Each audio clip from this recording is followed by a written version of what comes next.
Hello everyone, welcome to skill I Q में आपका स्वागत है। तो चलिए स्टार्ट करते हैं OWS यानी कि वन वर्ड सब्स्टिट्यूशंस, और इसके लिए पार्ट नंबर 26 और ब्लैक बुक से हम कर रहे हैं, आपको पता ही है। तो चलिए बिना किसी देरी के स्टार्ट करते हैं। इसमें हम 1251 से 1300 तक जो है अपने OWS करने वाले हैं। तो चलिए बिना किसी देरी के स्टार्ट करते हैं।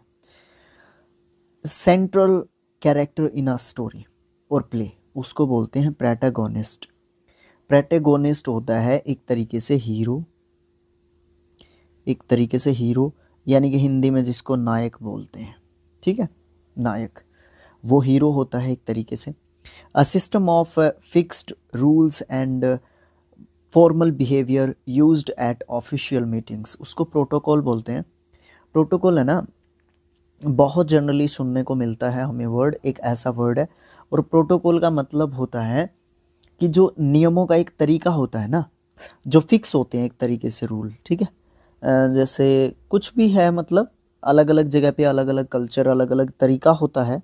ठीक है, तो उन सब चीज़ों को, उन सब रूल्स को प्रोटोकॉल के रूप में जानते हैं। The first design of something from which other forms are copied और डेवलप्ड, उसको प्रोटोटाइप कहते हैं। प्रोटोटाइप का मतलब होता है ये ओरिजिनल चीज़ है। जैसे ये PDF मैं आपके पास भेज दूँ, ठीक है, ये ओरिजिनल है, तो ये जो है आप इसकी आगे से आगे PDF जो है करवाते, मतलब इसको प्रिंट आउट निकलवाते जाओ, तो ये एक प्रोटोटाइप है। इसके आप क्या कर रहे हो, आगे जीरोक्स कर रहे हो, कॉपी कर रहे हो। फूड फॉर फार्म एनिमल्स, उसको प्रोवेंडर कहते हैं। प्रोवेंडर चारा, ठीक है। एक होता है मीडो, ये चारागाह होता है, ये जगह होती है जहाँ पे पशु जाके चरते हैं। ठीक है, प्रोवेंडर चारा होता है। Concern for one's own area or region at the expensive of national or super national unity. ये सुपर नेशनल क्या होता है?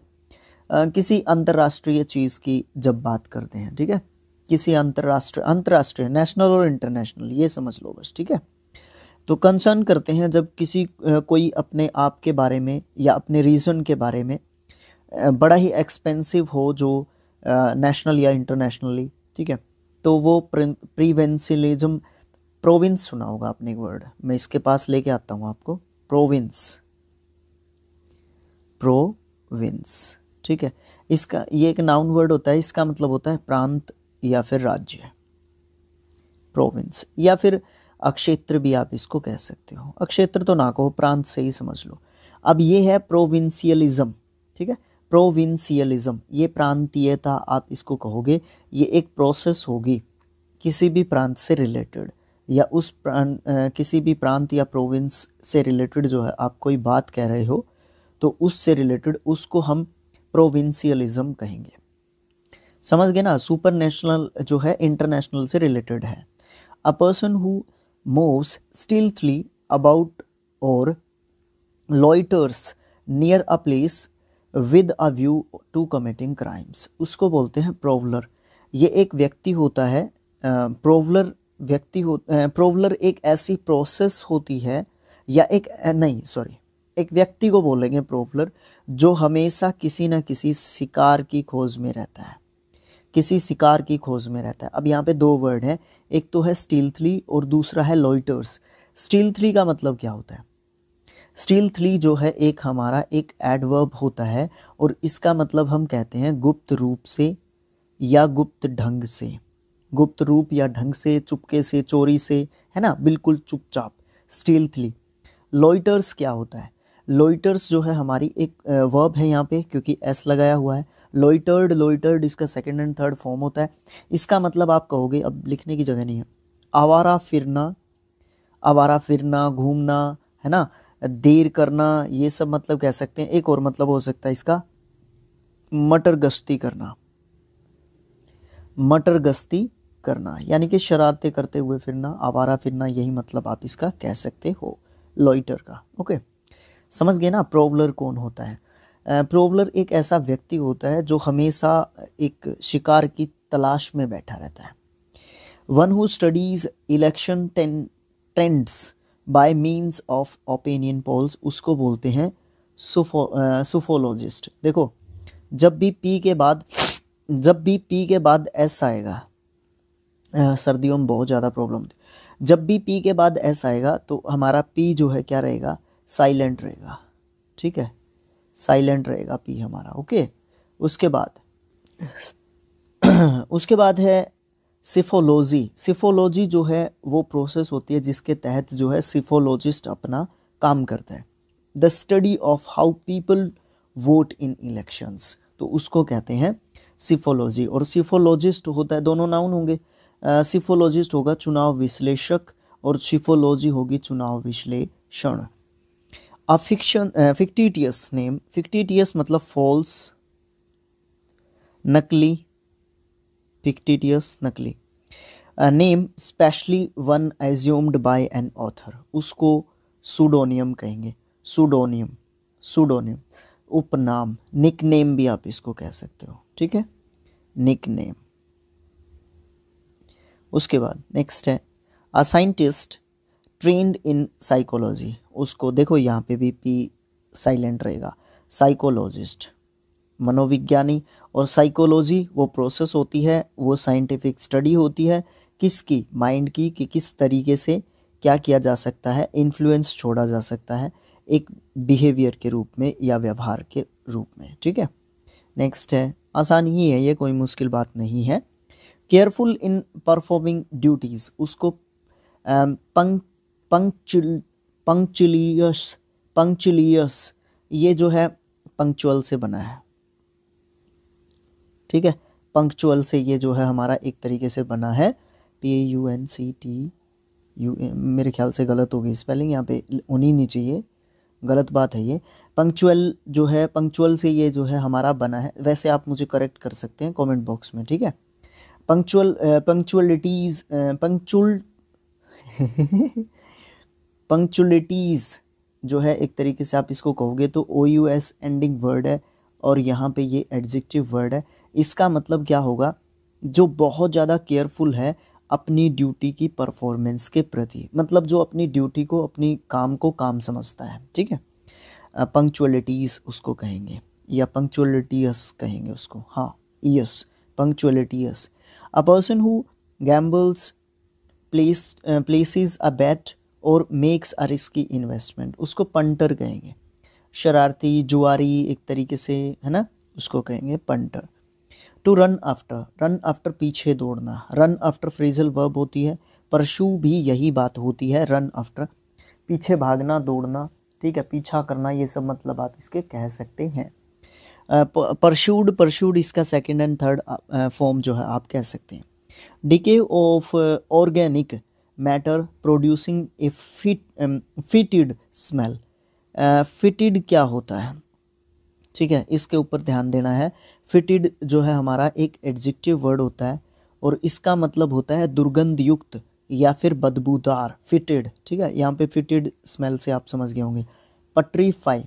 पट्रीफाइड इसका सेकंड एंड थर्ड फॉर्म होता है क्योंकि ये एक वर्ब होता है। इसका मतलब होता है जब भी कोई चीज़ डिके हो जाती है, सड़ जाती है, गल जाती है, तो उसमें से क्या होगा, फिर फिटेड स्मेल आएगी, बहुत ज़्यादा गंदी जो है बदबू आएगी। An obsessive desire to set fire to things, उसको पायरोमनिया कहते हैं, हाँ प्रोनाउंसिएशन मतलब सलेबल तोड़ने के चक्कर में गड़बड़ हो रही थी मुझसे, तो पायरोमनिया नाउन होता है, मनिया मीन्स नाउन, और ये आग लगाने का पागलपन एक तरीके से, जब किसी के पास ऑब्सेसिव डिज़ायर हो जाती है, अत्यधिक किसी की इच्छा होती है to set fire to things, उसको पायरोमनिया कहते हैं। साउंड मेड बाय डक्स, उसको क्वैक कहते हैं, पोइम सुनी होगी, क्वैक क्वैक क्वैक, है ना, क्वैक्ड इसका सेकंड एंड थर्ड फॉर्म होता है, बट ये आवाज़ की बात की जा रही है यहाँ पे, आप इसको करेक्ट कर सकते हैं, अरे भाई करना चाहिए था, मुझे करना चाहिए था, यहाँ पे नाउन कर लीजिए आप, ठीक है। अ कोर्ट और open space usually rectangular and enclosed by building, उसको क्वाड्रेंगल कहेंगे, चार मतलब कैसे बताऊँ आपको, हाँ रेक्टेंगुलर टाइप का है, ठीक है, रेक्टेंगुलर टाइप का और चारों तरफ से बंद है और ओपन स्पेस है, ठीक है, कोर्ट है या ओपन स्पेस है उसको क्वाड्रेंगल कहेंगे, चतुर्भुजाकार का, ठीक है। एनी क्रिएचर विद 4 फीट उसको क्वाड्रप्ट कहेंगे। देखो जब भी क्वाड का नाम आएगा ना मीन्स 4, ये क्वाड ग्रुप भी तो है, क्वाड ग्रुप है ना, इसमें कौन कौन है क्वाड ग्रुप में? 4 कंट्रीज़, बताएं मुझे आप कौन कौन है, ठीक है। तो क्वाड्रप्ट क्या होता है? एक नाउन होता है जिसमें 4 चीज़ें होती हैं, 4 पैर होते हैं। इसमें एनिमल क्रिएचर भी हो सकता है, इसमें कोई चीज़ भी हो सकती है, जैसे चारपाई होती है, चारपाई में भी तो 4 पैर होते हैं, चारपाई है ना, तो वो भी तो क्वाड्रप्ट है, तो ये हो सकता है। Reject as invalid specially by legal procedure उसको क्वैश कहेंगे। क्वेश्ड इसका सेकंड एंड थर्ड फॉर्म होता है। जब भी रिजेक्ट किया जाता है इनवैलिड के रूप में, जिसको वैलिड नहीं माना जाएगा, लीगल नहीं माना जाएगा, स्पेशली जो लीगली लॉ से रिलेटेड जो परफॉर्मेंसेस होते हैं या काम होते हैं उनको क्वैश कहते हैं। अशेक और ट्रैम्बल है, सॉरी ट्रबल नहीं है, ट्रैम्बल इन ए पर्सनस वॉइस उसको क्वेवर कहेंगे। क्वेवर्ड इसका सेकंड एंड थर्ड फॉर्म होगा और इसका मतलब होता है कांपना, और ट्रैम्बल का मतलब भी कांपना होता है और शेक का मतलब भी कांपना होता है। ट्रैम्बल्ड होता है, शेक्ड होता है। सर्च फॉर समथिंग उसको क्वेस्ट कहते हैं, किसी भी चीज़ की खोज। सर्च भी आप इसको, सर्च तो यहाँ पे दे ही दिया लेकिन इतना आसान देगा नहीं ना, वो क्वेस्ट कहलवाएगा हमसे। A feather used as a pen उसको क्विल कहेंगे। क्विल का मतलब क्या होता है? जिस पंख के साथ लिखा जाता है, ठीक है। पंख को आप ये कह सकते हो, ये क्विल एक ऐसा पंख होता है जिसको एक कलम के रूप में यूज़ किया जाता है लिखने के लिए। An event which happens once in 5 years उसको देखो ध्यान से देखना है, इसका स्पेलिंग मैं थोड़ा सा इरेज कर लेता हूँ स्क्रीन को। देखो क्विनक्विनियल, देखो QUIN एक सलेबल, QUE क्विन और फिर ईनियल ENNIAL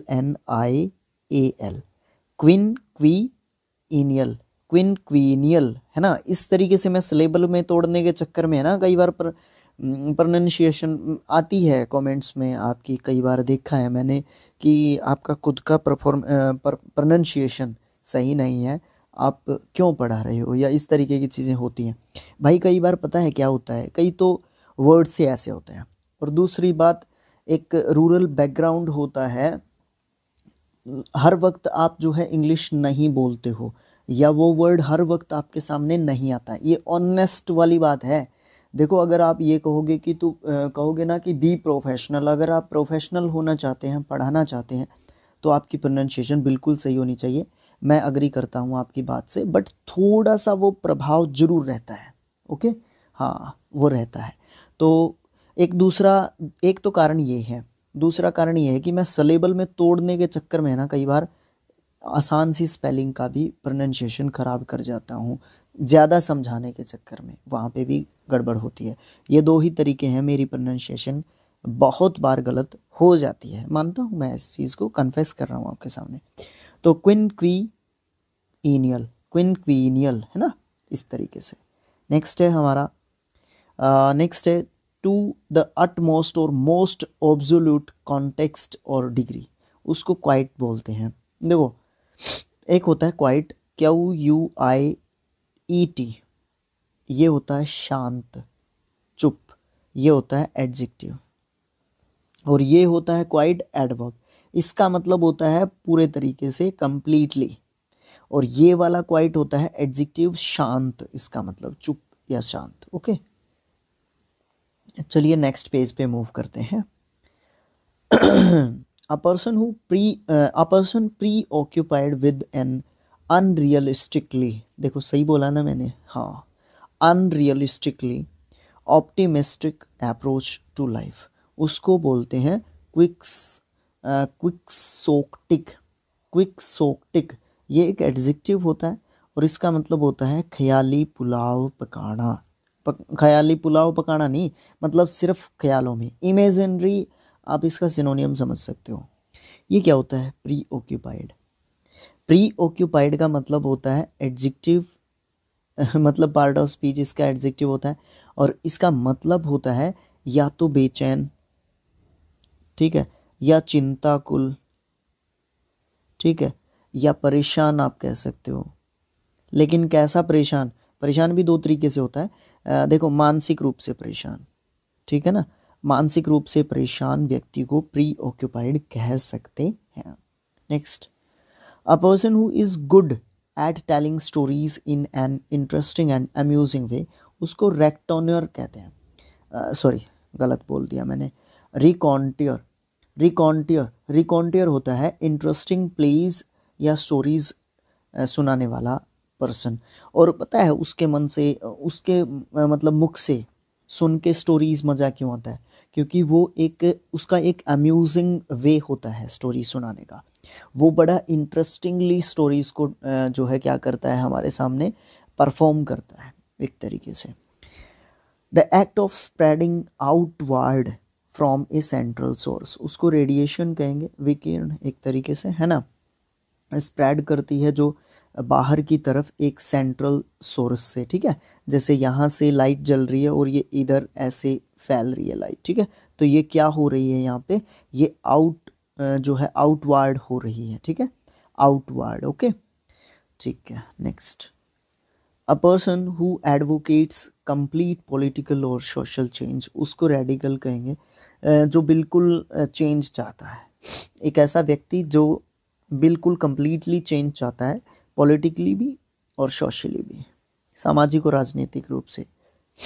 उसके बाद है a medical doctor who specialise in diagnosing diseases using x-rays, CT scan and ultrasound, जो इन सब का यूज़ करके डायग्नोज करता है, इलाज करता है, किसी भी बीमारी को दूर करता है, ठीक है। और किन का, एक्सरेज का, सीटी स्कैन का, अल्ट्रासाउंड का, इन सब का यूज़ करता है, उसको कहते हैं रेडियोलॉजिस्ट। और वो प्रोसेस जिसके तहत वो इलाज करता है, रेडियोलॉजिस्ट, उसको रेडियोलॉजी कहते हैं। दोनों नाउन्स होते हैं, एक प्रोसेस होती है, एक पर्सन होता है। The science dealing with x-rays and other high energy radiations या radiation especially for the diagnosis and treatment of disease या of any disease. Of a disease कहेंगे, एनी डिजीज़ नहीं, क्योंकि किसी भी डिजीज़ के लिए यूज़ नहीं हो सकता, वो पर्टिकुलर डिजीज़ के लिए यूज़ होता है।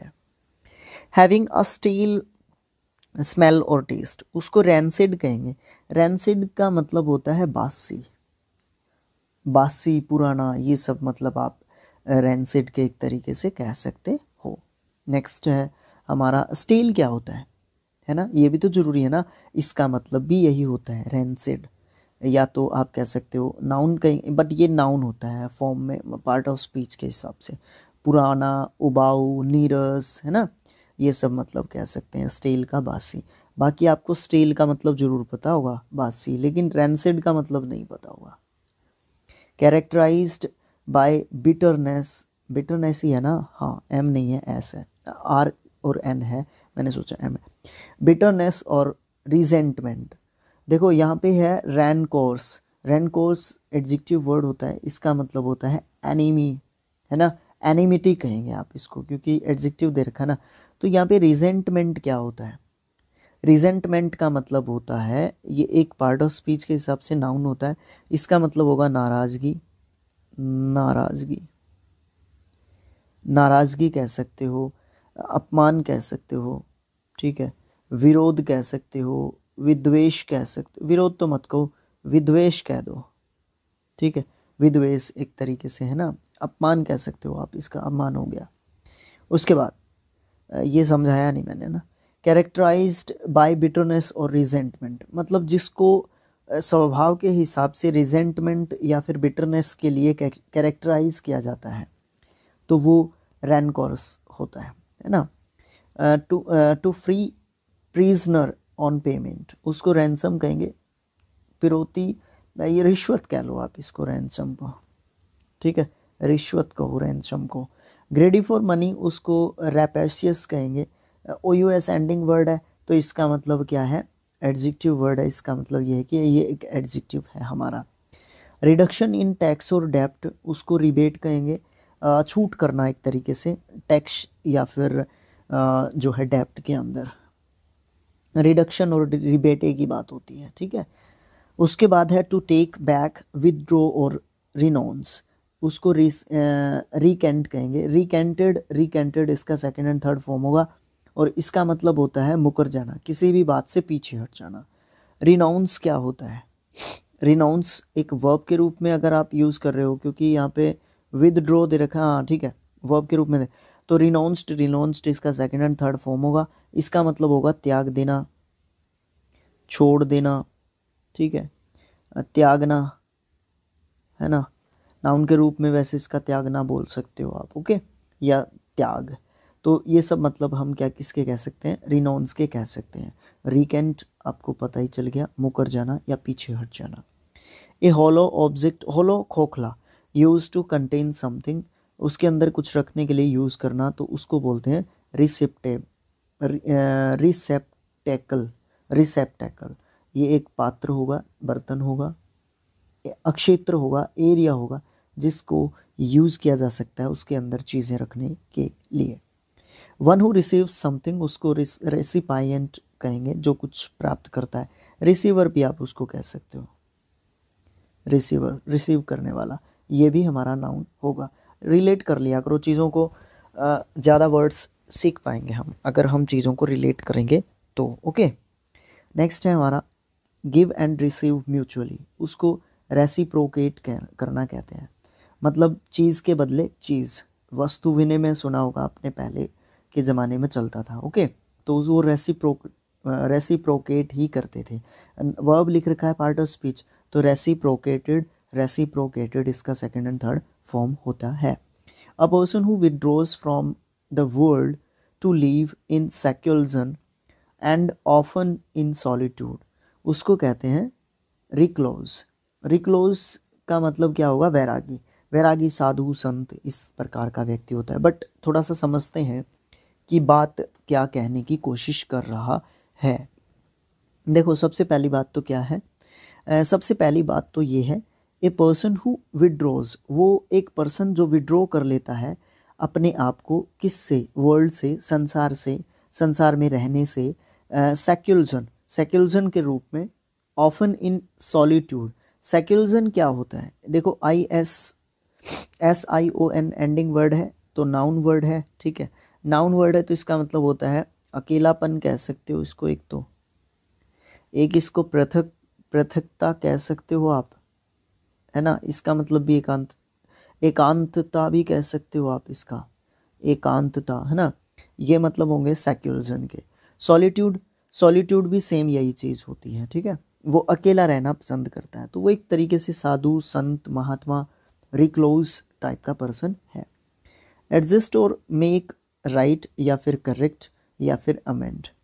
देखो मेक राइट, करेक्ट, अमेंड ये सब एक ही बात होती हैं, और रेटिफाई भी वही बात होती है, ठीक है। रेटिफाई पार्ट ऑफ स्पीच के हिसाब से वर्ब दे रखा है, तो रेटिफाइड इसका सेकंड एंड थर्ड फॉर्म आप जो है बोल सकते हो। When something moves in a single straight line, उसको रेक्टिलाइनियल